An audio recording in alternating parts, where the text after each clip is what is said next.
بازی کے نام سے ایک ترک ڈرامہ پاکستان ٹیلی ویژن پر اردو زبان میں نشر کیا جا رہا ہے،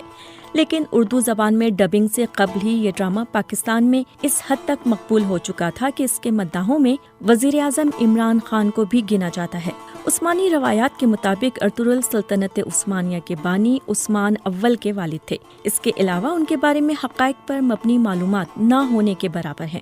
میں ہوں ناتیہ سلیمان اور BBC اردو کی اس پوڈ کاسٹ میں جاننے کی کوشش کریں گے کہ سلطنت عثمانیہ کے ارطغرل کون تھے۔ کئی صدیوں تک دنیا کے ایک بہت بڑے حصے پر حکمرانی کرنے والے اس خاندان اور سلطنت کا آغاز تاریخ کے دھندلکوں میں گم ہو چکا ہے۔ تاریخ کی کتابوں میں عثمانی روایات کے علاوہ اس دور کی ٹھوس نشانیاں، ایک سکہ اور بازنطینی سلطنت کے مورخ کی ایک تحریر اور عثمان کے ایک خواب کا ذکر ملتا ہے۔ جو بات طے ہے وہ یہ کہ عثمان کا تعلق آج کے ترکی میں اناطولیہ کے علاقے میں آباد ترک خانہ بدوش قبیلے سے تھا اور اس کی حکومت اناطولیہ کی چھوٹی چھوٹی حکومتوں میں سے ایک تھی جن کی طاقت میں زیادہ فرق نہیں تھا۔ سلطنت عثمانیہ کی بنیاد 14ویں صدی کے اوائل میں رکھی گئی اور یہ 20ویں صدی میں ختم ہوئی۔ اس دوران ایک ہی خاندان سے تعلق رکھنے والے 37 سلطان اس کی مسند پر بیٹھے۔ مورخ کیرولائن فنکل اپنی کتاب عثمان کا خواب سلطنت عثمانیہ کی کہانی میں لکھتی ہیں کہ عثمانیوں کی کامیابی کی وجوہات کچھ بھی ہوں، لیکن ان کی اناطولیہ میں اپنے ہمسایوں کے ساتھ 2 صدیوں پر پھیلی ہوئی لڑائی انتہائی سخت تھی۔ یہ وہ علاقہ ہے جو کسی حد تک آج کے ترکی کی حدود سے مطابقت رکھتا ہے۔ مورخ اسٹینفرڈ جے شا اپنی کتاب سلطنت عثمانیہ کی تاریخ اور جدید ترکی میں اسی روایت کا ذکر کرتے ہوئے لکھتے ہیں کہ سلطنت عثمانیہ کی شروعات تاریخ کے طالب علموں کے لیے ہمیشہ سے اہم سوال رہا ہے، لیکن اس دور کے ذرائع کی کمی اور بعد کے ادوار میں لکھی گئی روایات میں تضاد کی وجہ سے پورے یقین سے کچھ کہنا مشکل ہے۔ انہوں نے اسی مشہور روایت کو بیان کرتے ہوئے لکھا کہ عثمانیوں کے جد امجد سلمان شاہ تھے جو قائی قبیلے کے سردار تھے اور 12ویں صدی کے آخر میں شمالی ایران کے ایک علاقے میں آباد رہے۔ روایت کے مطابق منگول حملوں کے پیش نظر دیگر بہت سے ترک قبائل کی طرح یہ قبیلہ بھی غلامی اور تباہی سے بچنے کے لیے نئے علاقوں کی طرف روانہ ہوا، اور جے شا کے مطابق خیال ہے کہ سلمان شاہ شام میں داخل ہوتے ہوئے دریائے فرات میں ڈوب گئے اور اس کے بعد ان کے 2 بیٹے واپس چلے گئے، جبکہ ارطغرل نے مغرب کی طرف اپنا سفر جاری رکھا اور اناطولیہ کے علاقے میں داخل ہو گئے، جہاں سلجوق حکمرانوں نے ان کی مدد کے بدلے انہیں اناطولیہ کے مغربی علاقے میں زمین دے دی۔ جے شا کی کتاب میں درج اس روایت کے مطابق ارطغرل 1280 میں چل بسے اور قبیلے کی قیادت ان کے بیٹے عثمان کو مل گئی۔ فنکل لکھتی ہیں کہ عثمان کے دور سے ملنے والا واحد سکہ اگر اصلی ہے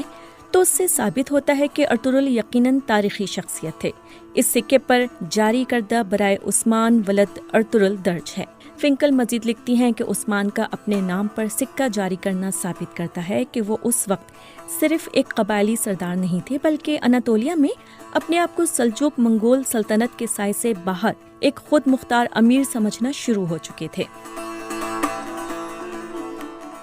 فنکل لکھتی ہیں کہ عثمانیوں کا پہلی بار ذکر سن 1300 کے قریب ملتا ہے۔ اس وقت کے ایک بازنطینی مورخ نے لکھا کہ سن 1301 میں بازنطینی فوج کا سامنا عثمان نامی ایک شخص کی فوج سے ہوا۔ یہ لڑائی اس وقت کے قسطنطنیہ اور آج کے استنبول کے قریب لڑی گئی تھی اور اس میں بازنطینی فوج کو بری طرح شکست ہوئی۔ مورخ کہتے ہیں کہ عثمانی اس لحاظ سے خوش قسمت تھے کہ ان کا علاقہ قسطنطنیہ کے قریب تھا، جس سے کبھی بھی کامیابی کی صورت میں بڑا انعام یقینی تھا۔ مورخ لیزلی پی پیئرس نے اپنی کتاب the imperial harem women and sovereignty in the Ottoman empire میں لکھتی ہیں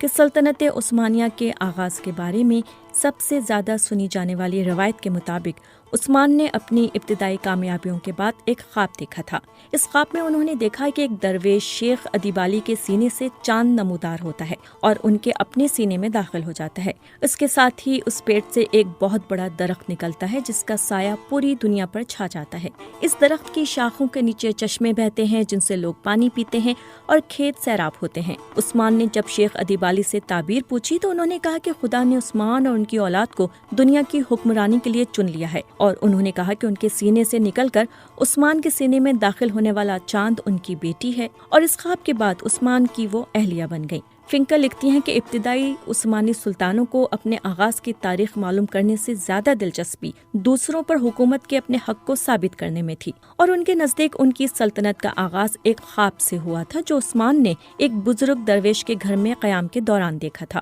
وہ مزید لکھتی ہیں کہ اس خواب کی کہانی کے حق میں دستاویزی ثبوت بھی تاریخ میں ملتے ہیں، اور وہ یہ ہے کہ سلطنت عثمانیہ کے ابتدائی دور کے زمینوں کے کاغذات سے اندازہ ہوتا ہے کہ عثمان کے دور میں ادیب علی نامی بزرگ موجود تھے، اور اس بات کی کچھ شہادت ہے کہ ان کی بیٹی عثمان کی 2 بیویوں میں سے ایک تھیں۔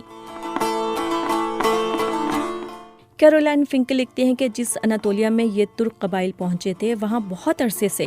کئی نسلوں اور مذاہب کے لوگ آباد تھے، جن میں یہودی، آرمینیائی، کرد، یونانی اور عرب شامل تھے۔ اس علاقے کے مغرب میں ماضی کے مقابلے میں بہت کمزور بازنطینی سلطنت تھی، اور مشرق میں سلجوق جو اپنے آپ کو رومی سلجوق کہتے تھے۔ 13ویں صدی کے وسط میں منگولوں کے ہاتھوں شکست نے سلجوقوں کو کمزور کر دیا، اور وہ منگولوں کو نذرانے دینے پر مجبور ہو گئے تھے۔ ماضی کی 2 طاقتور حکومتوں کا اختیار ان کی سرحدوں کے درمیان واقع غیر یقینی صورتحال کے اس علاقے میں نہ ہونے کے برابر تھا۔ فنکل علاقے کی جہاں سلطنت عثمانیہ کی بنیاد رکھی گئی کی تصویر کھینچتے ہوئے بتاتی ہیں کہ اس علاقے میں خانہ بدوشوں، لٹیروں، فوجی مہمات کے شوقینوں، غلاموں، درویشوں، راہبوں، پناہ کی تلاش میں نکلے ہوئے بے گھر کسانوں، سرپرستی کے متلاشی مسلمان اساتذہ اور خطرات سے نہ ڈرنے والے تاجروں کی گزرگاہوں کے جال بچھے ہوئے تھے۔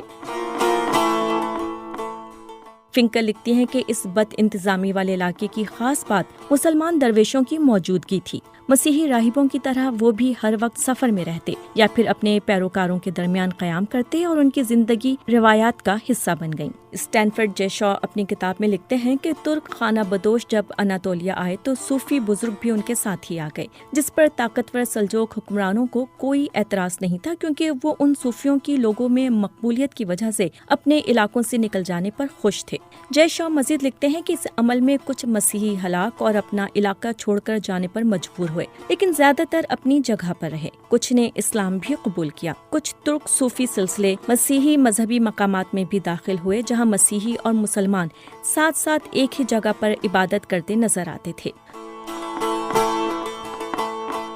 سوگت کے علاقے میں ارطغرل کے نام کی ایک چھوٹی سی مسجد اور ایک مزار ہے، جس کے بارے میں کہا جاتا ہے کہ وہ ارطغرل کے بیٹے نے ان کے لیے بنائی، اور پھر جس میں عثمان کے بیٹے ارحان نے اضافہ کیا۔ کیرولائن فنکل لکھتی ہیں کہ اس مسجد اور مزار پر اتنی بار کام ہوا ہے کہ اس کی پہلی تعمیر کی کوئی نشانی نہیں بچی، اس لیے اس عمارت کے بارے میں پورے اعتبار سے نہیں کہا جا سکتا کہ وہ عثمان کے دور کی ہے۔ انہوں نے مزید لکھا کہ 19ویں صدی کے آخر میں سلطان عبدالحمید دوم نے کمزور ہوتی سلطنت کی ساکھ بہتر کرنے کے لیے اپنے آباء و اجداد کی شہرت کا سہارا لینے کی کوشش کی، اور سوگت میں ارطغرل کا مزار اثر نو تعمیر کیا۔ امریکن یونیورسٹی آف بیروت کے ماہر بشریات جوش کارنی نے مڈل ایسٹرن رویوں میں شائع ہونے والے ایک مضمون میں سوال اٹھایا کہ ترک حکومت نے کئی مشہور کرداروں کو چھوڑ کر ڈرامہ بنانے کے لیے آخر ارطغرل کا ہی انتخاب کیوں کیا۔ ترک ٹی وی چینل TRT کی دنیا بھر میں انتہائی کامیاب سیریز تریلیس ارطغرل ان کے قائی قبیلے کی اناطولیہ میں مختلف دشمنوں سے لڑتے ہوئے پیش رفت پر مبنی ہے۔ جوش کارنی کہتے ہیں کہ ایسے میں جبکہ تاریخی کردار ارطغرل کے بارے میں بہت کم لوگ جانتے ہیں، TRT کا کردار ترکی میں اور ترکی سے باہر مقبول ہے۔ سن 2018 میں لکھے گئے اس مضمون میں کارنی کہتے ہیں کہ سیریز کے کئی پہلو ترکی میں ہونے والے آئینی ریفرنڈم کے اشتہاروں میں واضح تھے، جس سے کوئی شک نہیں رہتا کہ تاریخ اور پاپولر کلچر کو سیاسی فائدے کے لیے اکٹھا کر دیا گیا۔ کارنی مزید کہتے ہیں کہ ایک ایسے کردار کے بارے میں ٹی وی سیریل بنانے میں جسے لوگ نہیں جانتے، آسانی یہ ہے کہ اس کو کسی بھی رنگ میں پیش کیا جا سکتا ہے، جبکہ مقبول شخصیات کی خوبیوں اور خامیوں کے بارے میں لوگ پہلے ہی آگاہ ہوتے ہیں۔